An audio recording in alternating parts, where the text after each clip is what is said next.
शिरपूर चोपडा महामार्गावर आज शुक्रवारी सकाळी भीषण अपघाताची घटना घडली। सावेर गावाजवळ भरधाव ट्रक अनियंत्रित होऊन उलटल्यानंतर त्याला अचानक आग लागली। काही क्षणातच आगीने रौद्र रूप धारण केल्याने परिसरात एकच खळबळ उडाली।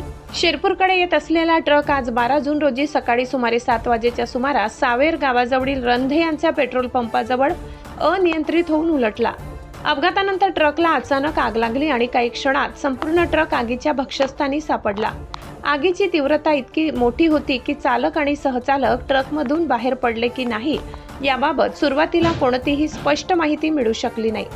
त्यामुळे घटनास्थळी उपस्थित नागरिकांमध्ये चिंतेचे वातावरण निर्माण झाले। ट्रकला लागलेल्या भीषण आगीमुळे शिरपूर चोपडा मार्गावरील दोन्ही बाजूंची वाहतूक पूर्णपणे ठप्प झाली। घटनेची माहिती मिळताच अग्निशमन दलाचे वाहन तातडीने घटनास्थळी रवाना झाले असून आग आटोक्यात आणण्याचे प्रयत्न सुरू आहेत। दरम्यान पोलिसांनी घटनास्थळी धाव घेत वाहतूक सुरळीत करण्याचे काम हाती घेतले। अपघाताचे नेमके कारण आणि चालक सहचालकांची स्थिती याबाबत अधिकृत माहितीची प्रतीक्षा आहे।